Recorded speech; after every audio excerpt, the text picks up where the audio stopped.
தம்பி சாப்பிட்டுட்டு இருக்கேன்ப்பா, உள்ள வா. வெளியே வந்து உன்னை கூப்பிட முடியல, உள்ள சாப்பிட்டுட்டு இருக்கேன், முதல்ல வாப்பா உள்ள.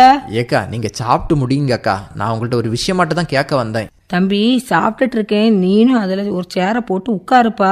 உனக்கும் நான் சாப்பாட பரிமாறுறேன். நீ வேற பொஞ்சாதி ஊர்ல இல்லைன்னு சொன்னா மத்தியானம் சாப்பிடறதுக்கு உனக்கு கஷ்டம்ல, கடையில தானே போய் வாங்கி சாப்பிடணும். முதல்ல உட்காருப்பா. ஏக்கா அந்த கடையில வாங்கி சாப்பிட்றதுக்கு தான் உங்கள்ட்ட ரூபா கேட்டு வந்தேன். தம்பி ரூபா தாரேன், ஆனா முதல்ல வீட்டுல இருக்க சாப்பாட முதல்ல சாப்பிடுப்பா. ஏக்கா நீங்க பார்த்தா நீங்க எல்லாமே சைவமா இருக்கு, இந்த காய்கறி சாப்பாடு ஒண்ணு எனக்கு ஒத்து வராதாக்கா. கடையில போய் ஏதாவது மீன் வாங்கி சாப்பிட்டாதாக்கா எனக்கு ஒத்து வரும். தம்பி முதல்ல உட்காரு, உட்கார்ந்து நான் தரக்கூடிய இந்த காய்கறியை சாப்பிட்டு பாரு, அப்புறம் சொல்லு சாப்பாடு எப்படி இருக்குன்னு. அசைவத்தை விட சைவ சாப்பாடு தாப்பா உடம்புக்கு நல்லது. எனக்கு இது ஒத்தே வராதக்கா. தம்பி உட்காரு, இலைய போட்டாச்சு, கூட்டு குழம்பெல்லாம் எடுத்து வச்சாச்சு, முதல்ல சாப்பிடுப்பா. ஏக்கா காய்கறி எல்லாம் நல்ல டேஸ்டா இருக்குக்கா. முன்னாடியே எங்க அம்மா வைக்கிற மாதிரி அதே மாதிரி இருக்கு. இந்த காய்கறி எல்லாம் வந்து நீங்க விலை கொடுத்து வாங்கினதா? தம்பி காய்கறி விலை கொடுத்து வாங்கினது இல்லப்பா, எனக்கு தெரிஞ்ச ஒரு விவசாயி இயற்கை முறையில காய்கறி சாகுபடி பண்றாரு, அவர்கிட்ட இருந்துதாப்பா இது வாங்கிருந்தேன். ஏக்கா இன்னைக்கு இயற்கை முறையில காய்கறி சாகுபடி செய்யறாங்களா? ஆமா தம்பி, இயற்கை முறையில நிறைய விவசாயிகள் பண்ணிட்டு தான் இருக்காங்க, நமக்கு தான் தெரியாது. அன்னைக்கு எனக்கு தெரிஞ்ச ஒரு விவசாயி இவர்கிட்ட காய்கறி வாங்குறதுக்கு என்கிட்ட சொன்னாரு, அங்க இருந்துதாப்பா அந்த காய்கறி எல்லாம் வாங்கிட்டு வந்தேன். சரி யாரக்கா அந்த விவசாயினோட பேர் சொல்லுங்கக்கா. தம்பி இவர் யாருன்னா புத்தளத்தை சேர்ந்த சாலமன் ஜீவா அப்படின்னு சொல்லக்கூடிய ஒரு விவசாயி. இவர் இயற்கை முறையில் தான் நெல் சாகுபடி, காய்கறி சாகுபடி இது எல்லாமே பண்றாருப்பா. இதுல விளையக்கூடிய அந்த காய்கறிகளை சாப்பிடும் போது அவ்வளவு சுவையா இருக்கு. இப்ப நீ சாப்பிடும் போதே உனக்கு இதுல வித்தியாசம் தெரியுதா இல்லையா? கண்டிப்பா தெரியுதாக்கா. எனக்கு வந்து இயற்கை முறையில வந்து காய்கறி சாகுபடி செய்யணும்க்கா. அப்ப அந்த விவசாயி வந்து போய் சந்திக்கலாமாக்கா? கண்டிப்பா சந்திக்கலாம் தம்பி. அதுக்கு முன்னாடி இன்னைக்கு இரவு உழவர் உலகம் நிகழ்ச்சியில அந்த விவசாயி அவருடைய இயற்கை முறையில காய்கறி சாகுபடி அனுபவத்தை பத்தி பேசுறாரு. முதல்ல அந்த நிகழ்ச்சியை கேளு, அப்புறம் ஒரு நாள் நேரடியா போய் சந்திக்கலாம், சரியாப்பா? கண்டிப்பா இந்த நிகழ்ச்சியை கேட்கறாங்க, கேட்டுட்டு அவரை வந்து நேர்ல சந்திக்கலாம். வணக்கம் சார். வணக்கம் மேடம். சொல்லுங்க சார், இன்னைக்கு முதல்ல உங்களை பத்தி அறிமுகப்படுத்திக்கோங்க. என்னுடைய பெயர் எஸ் ஜீவா. என்னுடைய ஊர் வந்து புத்தளம், கன்னியாகுமரி மாவட்டத்தை சேர்ந்தவன். புத்தளம் பகுதியில் விவசாயம் செய்து வருகிறேன். நீங்க விவசாயம் மட்டும் தான் பண்ணிட்டு இருக்கீங்களா இல்ல வேற என்னெல்லாம் செய்துட்டு இருக்கீங்க? ஆக்சுவலா நான் வந்து காலேஜில் ஒர்க் பண்ணிட்டு இருக்கிறேன். பார்ட் டைம் ஆட்டு என்னோட ஒரு ஹாபி. இயற்கை விவசாயத்துல ரொம்ப ஒரு இன்ட்ரெஸ்ட் உண்டு, அதனால நான் அதை செய்யிட்டு வரேன். இயற்கை விவசாயம்னு சொன்னீங்க, அது இயற்கை விவசாயத்தை நீங்க செய்யறதுக்கான காரணம் என்ன? இப்போ உள்ள காலகட்டத்தில் நிறைய பேர் வியாபார ரீதியா அவங்க வந்து செயற்கை முறையில விவசாயம் பண்ணிட்டு இருக்காங்க, நீங்க முழுக்க முழுக்க இயற்கை தான். இது எப்படி உங்களுக்கு இந்த ஆர்வம் வந்துச்சு? ஆக்சுவலா இது நான் வந்து என்னோட அப்பா அம்மா வீட்டில் செய்யறதை பார்த்து அதை ஃபாலோ பண்ணி தான் நான் தொடர்ச்சியா செய்துட்டு இருக்கிறேன். அது மட்டும் இல்ல, நாங்க என்னோட நண்பர்கள் ஒரு சிலரா சேர்ந்து நமக்கு தேவையான உணவை நாம தயாரிச்சா நல்லது. ஏன்னா வெளியில கிடைக்கிற காய்கறிகள் எல்லாமே வந்து விஷத்தை போட்டு தான் கொடுக்குறாங்க, நம்மளே பார்த்துட்டு தான் இருக்கிறோம். அதனால நாமளே செய்தா நல்லதுன்னு சொல்லி நாங்க ஒரு ஃப்ரெண்ட்ஸ் 4-5 பேரா சேர்ந்து ஒரு சின்ன என்னோட ஒரு வயல்ல நாங்க அந்த இயற்கை விவசாயத்தை ஃபர்ஸ்ட் தொடங்கிட்டு அவரவருக்கு தேவையான காய்கறிகளை அதுல இருந்து நாங்க ஹார்வெஸ்ட் பண்ணி எடுத்துக்கிடுவோம். மீதமா இருக்கிறத பக்கத்துல உள்ள ஃப்ரெண்ட்ஸுகளுக்கு எல்லாம் கொடுப்போம். இப்போ கொஞ்சம் கமர்ஷியல் ஆட்டும் பண்ணிட்டு இருக்கிறோம். என்னோட கான்செப்ட் என்னன்னா, நம்ம என்ன சாப்பிடுறோமோ அதை அடுத்தவங்களுக்கும் கொடுக்கணும். சரி, நீங்க இயற்கை முறையில காய்கறி மட்டும்தான் சாகுபடி பண்றீங்களா, வேற என்னெல்லாம் சாகுபடி பண்ணிட்டு இருக்கீங்க? நெல், வாழை, தென்னை, மற்றபடி எல்லாருமே இயற்கையா தான் செய்யறது.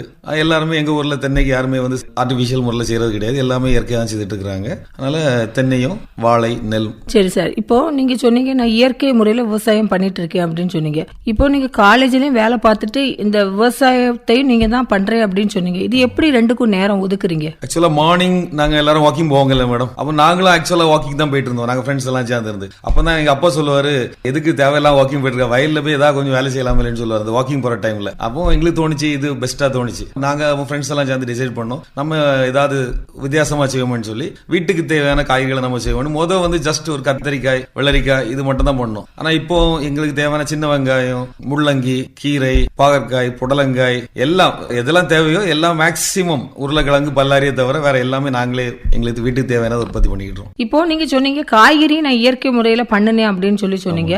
அதாவது ஒரு பருவத்துக்கு நீங்க நெல்லும் ஒரு பருவத்துக்கு காய்கறியும் போடுறீங்க. அப்ப அந்த காய்கறி போடும்போது உங்களுக்கு வந்து அந்த அளவுக்கு ஈல்டு வந்து நல்லா கிடைச்சதா இந்த தடவை? கண்டிப்பா மேடம். நாங்க ஆக்சுவலா காய்கறி வந்து எங்களுக்கு ஒரு சின்ன ஏரியால நாங்க ஃப்ரெண்ட்ஸ் எல்லாம் சேர்ந்து எப்பவும் போடுவோம். மற்றபடி எங்களுக்கு அந்த தை மாசம் வயல் அறுவடை முடிஞ்ச உடனே அந்த வயல் வந்து ஒரு 3 மாசம் எங்களுக்கு டைம் கிடைக்கும். அதுல எல்லாரும் உளுந்து போடுவாங்க. நாங்களும் உளுந்து பயிர் எல்லாம் போட்டுக்கிட்டு ஒரு வயல் மட்டும் என்ன செய்வோம், அதுல காய்கறி போடும். அந்த வயல்ல மட்டும் வெள்ளரி, பாவை, போடலை அதெல்லாம் போடுவோம். பட் ஈல்டு வந்து பார்க்கும்போது எங்களுக்கு நல்ல ஈல்டு கிடைச்சது மேடம். ஆனா நிலம் வளமா இருக்கனால எங்களுக்கு நல்ல ஈல்டு கிடைச்சது. அந்த டைம்ல வந்து அந்த சீசன்ல போடும்போது ஃபர்ஸ்ட் வந்து ரொம்ப ப்ராப்ளம் இல்ல. வெண்டைக்காய் எல்லாம் போகும், ஒரு 100 வெண்டைக்காய் பறிக்கும் போது ஒரு 5 வெண்டைக்காய் வேஸ்ட் ஆகும். அவ்வளவுதான். அதுக்கு பெஸ்டிசைடை நீங்க ஸ்ப்ரே பண்றதை விட அதை வேஸ்ட் பண்ணாலே போதும், இல்ல மாட்டுக்கு போட்டாலே போதும், அதை சாப்பிட்டு போகும். அந்த ஒரு மன நிறைவோடு நம்ம இருந்தோம்னா நல்லா பண்ணலாம் கண்டிப்பா. இப்போ நீங்க இந்த தடவை காய்கறி போட்டேன்னு சொன்னீங்க, என்னென்ன காய்கறி எல்லாம் போட்டீங்க? நான் லாஸ்ட் டைம் வந்து ஒரு 1 ஏக்கர் தர்பூசணி போட்டிருந்தேன். அந்த வயல் வந்து 1.5 ஏக்கர், சைடு ஃபுல்லாவே வந்து வெண்டை நட்டுறோம். பட் அந்த வெண்டையிலே ஒரு நல்ல ஈல்டு கிடைக்கும். அந்த தோட்டத்துக்கு நம்ம மேன் பவர் செலவு பண்றவங்கள காசு அந்த வெண்டையில மட்டுமே கிடைச்சது. அடுத்தது நம்ம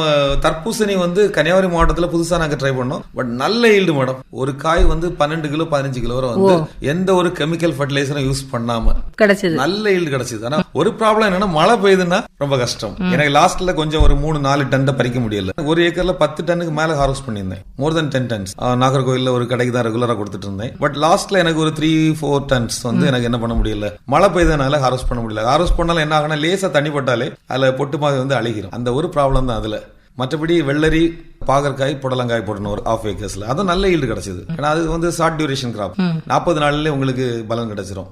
வெண்டைக்காய் அதே மாதிரி தான். வெண்டைக்காயில மட்டுமே நாங்க சைட்ல தான் போட்டோம். சும்மா ஜஸ்ட் சைட்ல அந்த இடம் வேஸ்டா போகுது, இந்த ஒரு பார்டர் கிராப்ஸ் மாதிரி போட்டோம், வேலி மாதிரி.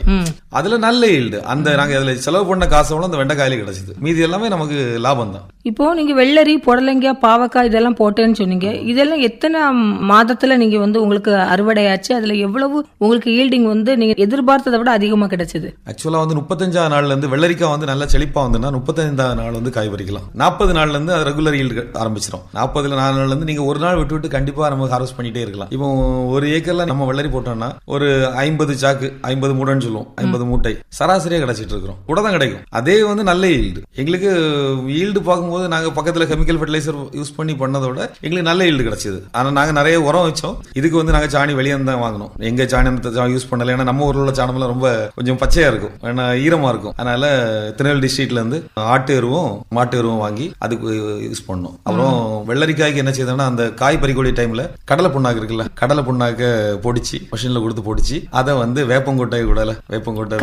கலந்து கொஞ்சம் கொஞ்சம் அந்த மூட்டு பக்கத்துல போட்டு விட்டுருந்தோம். அப்புறம் அந்த காய் அதோட சைஸும் நல்லா இருந்தது. இவன் வந்து அந்த காய் வந்து இயற்கை விவசாயத்துல விளைந்த காய்கறியை ஃப்ரிட்ஜ்ல வைக்கவே வேண்டாம். 10 நாள் இல்ல, 1 மாசம் இருந்தாலும் அந்த காய்கறி அழுகாது. அப்படியே இருந்து சுருங்கி தவிர காயவே அழுகவே செய்யாது.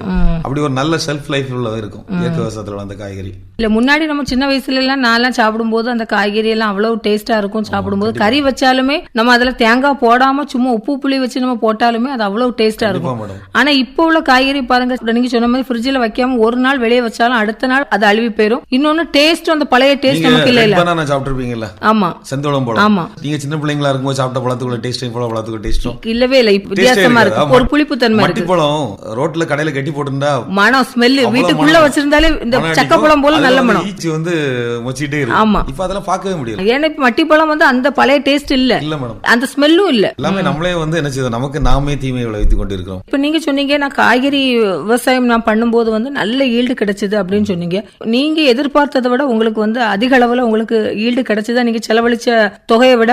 கண்டிப்பா மேடம். நான் சொன்னேன்ல, எனக்கு அந்த வரப்பு பயிரா போட்டுருந்த வெண்டையில மட்டும் வெண்டை வந்து டெய்லி வருமானமாகும். விவசாயி ஒரு விவசாயம் பண்றவங்களுக்கு கண்டிப்பா கொஞ்சம் இடமாவது அவங்க வெண்டை போட்டாங்கன்னா சொல்லுவாங்க, வெண்டைக்காய் போட்டவனுக்கு விருந்து வீடு கிடையாதுன்னு சொல்லுவாங்க. தெரியுமில்ல? ஏன்னா வந்து வெண்டைக்காய் வந்து ஒரு நாள் விட்டு பறிச்சுட்டே இருக்கணும், இல்லைன்னா முத்தி போகும், ஒரு இடம் போக முடியாது.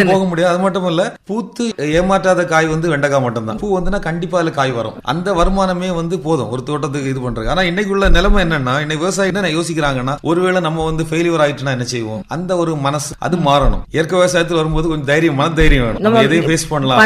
ஆனா ஃபேஸ் பண்ணா கண்டிப்பா உங்களுக்கு வெற்றி தான். இப்போ நீங்க இயற்கை முறையில அந்த காய்கறிகளை நீங்க விற்பனைக்கு அனுப்புறீங்கல்ல, அனுப்பும் போது இந்த காய் வந்து இயற்கை முறையில் தான் உள்ளது அப்படிங்கறத தெரிஞ்சுதான் மக்கள் வாங்குறாங்களா? அதுக்குன்னு நீங்க விலை வந்து தனியா நிர்ணயிக்கிறீங்களா? எப்படி? அப்படி எந்த ஒரு தனி விலையும் இல்ல மேடம். நாங்க மார்க்கெட்டுக்கு தான் அனுப்புறது. அது யாருக்காவது கிடைக்கும், யாரு கிடைச்சாலும் நல்லது. யாரு கிடைக்கும் அவங்களுக்கு லாபம், நமக்கு அந்த புண்ணியம் கிடைக்கும்ல. நல்ல காய்கறி வாங்கும்போது சொல்லுவாங்க, காய்கறி பரவாயில்ல நல்ல டேஸ்டா இருந்து வாங்கி சாப்பிட்டு சொல்லுவாங்கல்ல. ரேட்லாம் நீங்க அப்படி கூட்டி எல்லாம் கொடுக்கலாம்? எல்லாம் ஒரே ரேட்டு தான் மேடம். நீங்க நம்ம மார்க்கெட்டுக்கு கொண்டு கொடுக்கும் போது கமிஷன் கடையெல்லாம் கொடுப்போம், எக்ஸஸா இருக்குது. அப்போ என்ன பண்ணுவாங்கன்னா, எனக்கு ஃப்ரெண்ட் ஒருத்தர் இருக்கிறார், அவருக்கு வந்து வேற வேலை கிடையாது. அதனால நாங்க அவரை மேக்சிமம் இதுல அவரை விட்டுருவோம். எக்ஸ்ட்ரா கிடைக்கல நீ பார்த்து நீ எடுத்துக்க அப்படின்ட்டு அவரை விட்டுருவோம். அவர் தான் எல்லா வேலையும் செய்வாரு. எங்களுக்கு வீட்டு தேவையானதை நாங்க எடுத்துக்கிடுவோம். அவர் தான் மார்க்கெட்டுக்கு கொண்டு போவாரு. கொண்டு போகும்போது அங்க மற்ற காய்கறிகளுக்கு என்ன விலை உண்டோ அதே விலை தான் நமக்கு கிடைக்கும். இயற்கை அங்காடின்லாம் இருக்கு. இப்ப அங்கெல்லாம் நீங்க கொடுக்கும்போது நமக்கு தனி ரேட் அது கிடைக்கும் தானே? பட் மேடம், நமக்கு வந்து இப்போ ஒரு 50 கிலோ வெண்டைக்காய் இருக்குன்னு வச்சுருங்களா, அந்த 50 கிலோ வெண்டைக்காயை ஒரு இயற்கை அங்காடியில விற்க முடியாது. பட் இயற்கை அங்காடியில போகும்போது அந்த பொருளுக்கு அவங்க மார்க்கெட்ல பிரைஸ் கூட விற்கிறாங்க. என்னோட கான்செப்ட் படி இயற்கை விவசாயம்னா நீங்க கெமிக்கல் ஃபார்மிங் விட குறைஞ்ச விலை கொடுக்கணும். ஆமா, நுகர்வோருக்கு அது குறைந்த விலையில கிடைக்கணும். அதான் இயற்கை விவசாயம். ஆனா இன்னைக்கு பாத்தீங்கன்னா அதே வந்து ஒரு பெரிய ஒரு கார்பரேட்டோட ரோல் மாதிரி தெரியுது. ஏன்னா வந்து உங்களுக்கு அது நிறைய இடுபொருட்கள், அந்த இது ரொம்ப இயற்கை இடுபொருள், அதனால விலை அதிகமா தான் வித்தாதான் அவங்க லாபம் கிடைக்கும். ஆர்கானிக் வேர்டே இன்னைக்கு வந்து பெரிய ஒரு இதா இருக்கு. ஆமா, பெரிய கான்செப்டா இருக்கு. ஆமா, நாங்க அதனால சொல்றது இது ஆர்கானிக் ஃபார்மிங் சொல்ல மாட்டோம், நேச்சுரல் ஃபார்மிங். நம்ம தாத்தா பாட்டியில என்ன விவசாயம் செய்யிட்டு வந்தாங்க அதே விவசாயம், இயற்கை விவசாயம், நேச்சுரல் ஃபார்மிங் தான் நாங்க சொல்றது. நெவர் யூஸ் த வேர்ட் என்னது ஆர்கானிக் ஃபார்மிங்கிற வேர்டை யூஸ் பண்றதே கிடையாது. ஏன்னா இன்னைக்கு ஆர்கானிக்னு அந்த ஆர்கானிக் சர்டிபிகேஷன் அது இதுன்னுட்டு ரொம்ப நிறைய பண்ணிட்டு இருக்காங்க. அந்த ஆர்கானிக் ப்ராடக்ட்ஸ் அதுன்னு அதோட விலை வந்து ரொம்ப ஹை பிரைஸ்ட். அதனால அப்படியெல்லாம் வராது. நம்ம ஒன்லி நம்ம பெஸ்டிசைட் ஸ்ப்ரே பண்ணல, கெமிக்கல் ஃபெர்டிலைசர் போடல, நம்மகிட்ட இருக்கிறத நம்ம யூஸ் பண்ணணும் இடுபொருட்களா. அது பிறகு அதோட மார்க்கெட் பிரைஸ் கண்டிப்பா வந்து ஒரு ஃபீசிபிளா தான் இருக்கணும். அது இன்னைக்கு வந்து ரொம்ப ஹை ரேட்ல இருக்கும்போது அது வந்து கொஸ்டின் மார்க்கா தான் இருக்குது. இப்போ நீங்க சொன்னீங்க நான் 1 ஏக்கர்ல தர்பூசணி போடுறேன்னு சொன்னீங்க. இப்ப தர்பூசணியும் நீங்க அதே ரேட்ல தான் கொடுத்தீங்களா? அதுக்குன்னு ஸ்பெஷல் ரேட் ஏதாவது? ஸ்பெஷல் ரேட்லாம் ஒண்ணு இல்ல மேடம். நான் வந்து பக்கத்துல ஒரு கடைக்கு தான் கொடுத்தேன், நார்லோல ஒரு ஹோல்சேல் கடை, வெஜிடபிள் மார்க்கெட். அவங்க ஃபர்ஸ்ட் ஒரு நாள் வாங்கி பார்த்தாங்க, சாப்பிட்டு பார்த்தாங்க, நல்லா இருக்குது. அவங்களே சொன்னாங்க நாங்க 12 ரூபாய் தரோம் ஒரு கிலோக்கு. அது ரொம்ப குறவுல சார். பட் எனக்கு அது நல்ல ரேட்டா இருந்து மேடம். ஒரு காய் 12 கிலோ வரும்போது அதோட விலை பாருங்க. ஓ சரி. அவங்க விக்கிறது 15 ரூபாய் விக்கிறாங்க, 15 to 20 ரூபாய் விக்கிறாங்க. பட் அவங்க ஒவ்வொரு காயா தான் விற்கணும், நம்மளும் மொத்தமா காசு தந்துருவாங்க. இல்லன்னா அப்டா மார்க்கெட்லாம் கொண்டு போனோம்னா அது நமக்கு காசு வந்து எப்படியும் ஒரு 6 ரூபாய் 7 ரூபாய் அந்த ரூபாயில தான் கிடைக்கும். பட் எனக்கு இது வந்து காய் நல்லா இருந்ததுனால அவங்க எனக்கு வந்து ஃபர்ஸ்ட் 12 ரூபாய் தந்தாங்க, அப்புறம் 13 ரூபாய் தந்தாங்க. அதனால காயினுடைய அந்த சுவை எல்லாம் பார்த்து எல்லாருமே அதை வாங்க ஆரம்பிச்சிட்டாங்க. ஒரு நாள் வாங்கிட்டு போனோம், அடுத்த நாள் போய் கேட்டாங்க நேத்து உள்ள தர்பூசணி இருக்குதா. அப்போ நாங்களும் டெய்லி ஒரு 1000 kg அப்படி கொடுத்துட்டு இருந்தோம். அவங்களுக்கு விற்கிறதுக்கும் ஈஸியா இருந்தது, ஃப்ரெஷ்ஷா இருந்தது, எங்களுக்கும் நல்ல ஒரு பெனிஃபிட்டா இருந்தது. இப்போ நீங்க சொன்னீங்க 1 ஏக்கர்ல போட்டிருந்தேன். இப்போ தர்பூசணியை பொறுத்த அளவுல அது எத்தனை மாதத்துக்கு பிறகு வந்து நமக்கு தர்பூசணி நம்ம அறுவடை பண்ணலாம்? அதுக்கு நீங்க ஸ்பெஷல் கவனிப்பு முறைகள் என்னென்ன கொடுத்தீங்க? மேடம், தர்பூசணிக்கு வந்து நான் சொல்ல போனா ரொம்ப ஈஸியா பயிரிடுற ஒரு பயிர் வந்து தர்பூசணி. சீடு மட்டும் தான் காசு கொடுத்து வாங்கணும். நான் வந்து காவல் கிணறுல வாங்கினேன், ஹைபிரிட் சீடு தான் வாங்கினேன் அதுக்கு. ஏன்னா எனக்கு வந்து ட்ரெடிஷனல் வெரைட்டி கிடைக்கல. நான் ரொம்ப ட்ரை பண்ணி பார்த்தேன், எனக்கு கிடைக்கல. ஹைபிரிட் சீடு தான் வாங்கி கல்டிவேட் பண்ணேன். பட் வந்து முளைச்சதுல இருந்து கரெக்டா 60வது நாள், நம்ம விதை போட்டதுல இருந்து 60வது நாள் ஈல்டு எடுக்கலாம். ஒரே ஹார்வெஸ்டிங் தான், 1 ஏக்கரையும் சேர்த்து ஒரே நாள் ஹார்வெஸ்ட் பண்ணிடலாம். நம்ம வேணா 10 நாள் ஆட்டோ 15 நாள் ஆட்டோ பண்ணிடலாம். பட் ஒரே டைம்ல விளைஞ்சிரும். அதனால ரொம்ப ஈஸி போதும், ஈஸி அந்த இது பண்றதுக்கு. எந்த ஒரு ஸ்பெஷல் கேரும் வேண்டாம். அதுல வந்து பெஸ்ட் ப்ராப்ளமோ நோயோ நாம பண்ணல, எனக்கு எந்த ப்ராப்ளமும் வரல. ஏன்னா எனக்கு முன்னால ஒருத்தர் சொல்லியிருந்தார், ஒரு ஃப்ரெண்ட் ஒருத்தர் சொல்லியிருந்தார். அவரு இதுக்கு முன்னுக்கு கொஞ்சம் பக்கத்து வயல்காரர் தான். அவரு கொஞ்சம் 2 வருஷத்துக்கு முன்னால போட்டுருந்தாரு தர்பூசணிக்கு. அப்போ எந்த ஒரு நோயும் வராது, எந்த ஒரு மருந்து அடிக்க வேண்டாம், எந்த ஒரு ஃபெர்டிலைசரும் போட வேண்டாம், நம்ம மண்ணுக்கு நல்லா வரும்னு சொன்னாரு. அவர் கொஞ்சம் தான் பண்ணியிருந்தார், இந்த தடவை அவர் பண்ணியிருந்தார், அவர் கொஞ்சம் பண்ணியிருந்தார். பட் நான் நிறைய பண்ணேன். பண்ணும்போது அதே மாதிரி தான், எந்த நோயும் வரல. அந்த சீசன் நினைக்கிறேன், அந்த தர்பூசணி சீசன். ஆமா, அது ஜனவரியில சீட் பிளான் பண்ணோம், பிப்ரவரி மார்ச்ல ஈல்டு எடுத்தோம். அப்ப அந்த டைம்ல வந்து நல்ல ஒரு வெயிலும் இருக்கும், எந்த ஒரு நோயும் வரல, நல்ல ஒரு ஈல்டு கிடைச்சது எங்களுக்கு. இப்போ நீங்க சொன்னீங்க அது ஒரே சமயத்துல நமக்கு வந்து ஃபுல்லா காய்ச்சிரும் சொன்னீங்க. கட் பண்ணி அறுவடை பண்ணி எடுக்கும் போது அடுத்த இது வந்து நமக்கு காய்ச்சிட்டே இருக்குமா? அது எவ்வளவு மேடம், அதோட செடி வந்து பட்டுரும், செடி வந்து பழுக்க தொடங்கும். அந்த நேரத்துல பழம் விளைஞ்சிரும். அதுக்கப்புறம் அதுல வராது, காய் வராது. இன்னொன்னு என்னன்னா, அது இன்னொரு ஈஸி என்னன்னா, கொஞ்சம் தண்ணி போதும், நல்ல காஞ்ச முறை தண்ணி அடைச்சா போதும். ரெகுலரா தண்ணி அடைக்கணும். மற்ற வெள்ளரிக்கெல்லாம் வந்து நீங்க ரெகுலரா தண்ணி அடைக்கணும், காலையிலேயும் தண்ணி அடைக்கணும், சாயங்காலம் தண்ணி ஊற்றணும் அப்படி. பட் இதுக்கு அப்படி கிடையாது, ஒரு 10 நாள் 15 நாளுக்கு ஒருக்கா தண்ணி பாய்ச்சா போதும். அப்ப போய் கவனிப்பு முறைகள் கொடுத்தாலும் போதும், அவ்வளவு போனோம். வேற அதுல ஒண்ணுமே செய்ய வேண்டாம். ஃபர்ஸ்ட் வந்து நீங்க வந்து கொடி வீச தொடங்குன உடனே அந்த ஒவ்வொரு மூட்டுக்கும் ஒரு சிலட்ட கைப்பிடி அளவு சாணம் போட்டா போதும். சாணமும் நான் கொஞ்சம் கடலை புண்ணாக சாணத்துல மிக்ஸ் பண்ணி வைப்போம், அவ்வளவுதான். வேற ஒண்ணும் பண்ணல, ஒண்ணும் செய்ய வேண்டாம். கொடி வந்து இது வெளியே வந்து அதை மாத்தி எடுத்து விடணும், அவ்வளவுதான். வேற எந்த ஒரு கேரும் அதுக்கு தேவையில்லை. நல்ல ஒரு ஈல்டு கிடைக்கும். அது எவ்வளவு நாள் வரைக்கும் அந்த ஈல்டு நமக்கு எடுத்துட்டு இருக்கலாம்? 60 நாளைக்கு. 60ஆம் நாள்ல நம்ம எடுக்க தொடங்கலாம். 60ஆம் நாளே மொத்தமா ஹார்வெஸ்ட் பண்ணாலும் பண்ணிடலாம். மொத்தமா அந்த ஒரு தடவை தான் நம்ம ஹார்வெஸ்ட் பண்ண முடியும், அதுக்கப்புறம் கிடைக்காது. அந்த ஃபீல்ட் வந்து பாத்தீங்கன்னா அவ்வளவு தர்பூசணி பழம் மட்டும் தான் தெரியும், வேற ஒண்ணும் தெரியாது, இலையே தெரியாது. எல்லாம் காஞ்சிரும். ஆமா, அவ்வளவு காய்க்கும், அவ்வளவு அழகா இருக்கும் பாக்குறதுக்கு. இந்த வயல வந்து பாத்தீங்கன்னா அவ்வளவு அழகா இருக்கும். தர்பூசணி போட்டிருக்கும் போது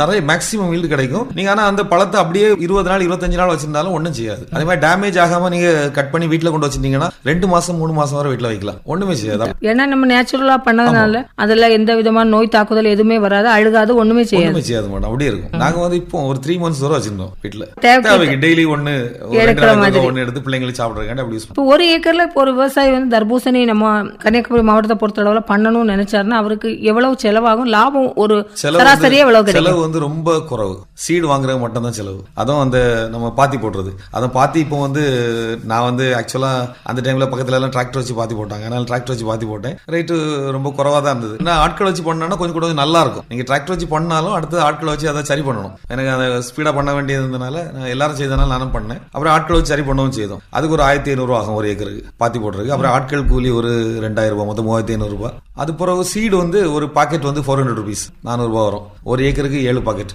அது ஒரு 2800 ரூபாய் இல்ல 3000 ரூபாய். மொத்தம் 6000 ரூபாய் 7000 ரூபாய் செலவு பண்ணா போதும் மேடம். உங்களுக்கு ஈல்டு வந்து நல்லா வந்துன்னா 15 டன் வரை வரும். மேல வரலாம். ஆனா எங்களுக்கு வந்து ஒரு 15 டன்லாம் வந்து 14-15 டன்னுக்குள்ள வந்துட்டு அது நல்ல ஈல்டு. ஒரு டன்னுக்கு நீங்க 10 ரூபாய் வச்சு பார்த்தாலும் 10,000 ரூபாய் கிடைக்கும். எங்களுக்கு 12 ரூபாய்க்கு போச்சு, 12,000 ரூபாய். அப்படி பார்க்கும்போது நீங்க 10 டன் வந்தாலே 1,20,000 ரூபாய் கிடைச்சிடும் 2 மாசத்துல. எந்த ஒரு செலவு இல்லை. வர ஒரு 10,000 ரூபாய், மேக்ஸிமம் செலவு 10,000 ரூபாய். நீங்க தண்ணி அடைக்கிறதுக்கெல்லாம் காசு போட்டாலும் 10,000 ரூபாய் செலவாகும்.